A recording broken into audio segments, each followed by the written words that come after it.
एक सरकारी बैंक बिकने जा रहा है। ये खबर काफी बड़ी है। ये खबर बैंकिंग सेक्टर और शेयर मार्केट में हलचल मचा रही है। ये बैंक इस साल अक्टूबर तक बिक सकता है। आप सोच रहे होंगे ये कौन सा सरकारी बैंक है जो बिकने जा रहा है और ये बैंक क्यों बिक रहा है। इस बैंक में जिनके खाते खुले हुए हैं उनका क्या होगा? सारे सवालों के जवाब आपको इस वीडियो में मिलेंगे। वीडियो को अंत तक जरूर देखिएगा।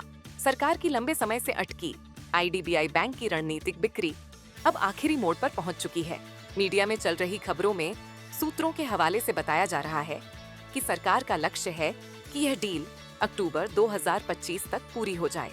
इसका मतलब है कि अब जल्द ही फाइनेंशियल बिड्स मंगवाई जाएंगी और अंतिम खरीदार का चुनाव किया जाएगा। सरकार और भारतीय जीवन बीमा निगम यानी LIC मिलकर IDBI बैंक में अपनी 60.72% हिस्सेदारी बेचने जा रहे हैं और ये सौदा अक्टूबर 2025 तक पूरा हो सकता है।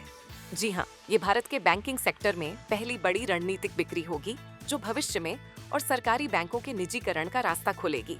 IDBI बैंक एक सरकारी बैंक है जिसमें सरकार की 30.48% और LIC की 49.24% हिस्सेदारी है, यानी दोनों मिलकर बैंक के 94.71% मालिक हैं।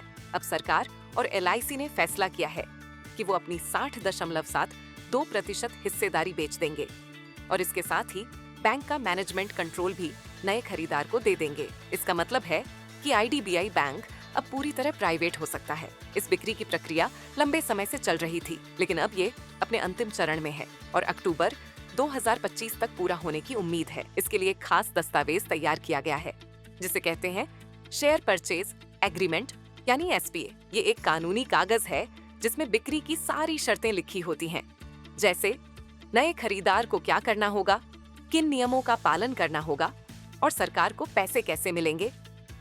9 जुलाई को इस SPA के मसौदे पर एक बड़ी बैठक हुई जिसमें डिसइन्वेस्टमेंट से जुड़े बड़े अधिकारियों ने हिस्सा लिया। अब ये मसौदा वित्त मंत्री की अध्यक्षता वाले मंत्रियों के समूह को मंजूरी के लिए भेजा जाएगा। एक बार मंजूरी मिलने के बाद सरकार उन कंपनियों से फाइनेंशियल बिड्स मांगेगी जो बैंक खरीदना चाहती हैं। रिपोर्ट्स के मुताबिक अगर सब कुछ ठीक रहा तो अक्टूबर में बोली लगाने वाली कंपनी चुन ली जाएगी। उसी दिन SPA पर हस्ताक्षर होंगे, शेयर नए खरीदार को ट्रांसफर हो जाएंगे और सरकार को पैसे मिल जाएंगे। यानी ये पूरा सौदा एक ही दिन में पूरा हो सकता है। इस बिक्री से सरकार को 40,000 से 50,000 करोड़ रुपए मिलने की उम्मीद है, जो सरकार के 47,000 करोड़ के डिसइन्वेस्टमेंट टारगेट को पूरा करने में बड़ी भूमिका निभाएगा। अब बात करते हैं IDBI बैंक के शेयर की। इस खबर के बाद 10 जुलाई को IDBI बैंक का शेयर BSE पर 2% चढ़कर 102 रुपये 8 पैसे तक पहुंच गया। इस साल 2025 में शेयर में 32% की तेजी आ चुकी है। निवेशक इस बिक्री को लेकर उत्साहित हैं क्योंकि इससे बैंक की कार्यकुशलता बढ़ सकती है और प्राइवेट मैनेजमेंट के तहत इसका प्रदर्शन बेहतर हो सकता है। कुछ लोग कह रहे हैं कि अगर ये सौदा सफल रहा तो ये भारत में बैंकिंग सेक्टर के निजीकरण का पहला बड़ा उदाहरण होगा। लेकिन इस सौदे में कुछ चुनौतियां भी थीं। IDBI बैंक की बिक्री की प्रक्रिया कई सालों से अटकी थी क्योंकि इसमें रिजर्व बैंक ऑफ इंडिया की मंजूरी, बाजार की स्थिति और बिडर्स का रिस्पॉन्स जैसे कई मुद्दे थे। 2023 में सरकार को सिर्फ 4 कंपनियों से बिड्स मिली थीं, लेकिन अब ड्यू डिलिजेंस यानी बैंक की जांच पड़ताल हो चुकी है और सौदा अंतिम चरण में है। हालांकि कुछ लोग इस बिक्री के खिलाफ भी हैं, लेकिन सरकार का कहना है कि ये बिक्री जरूरी है।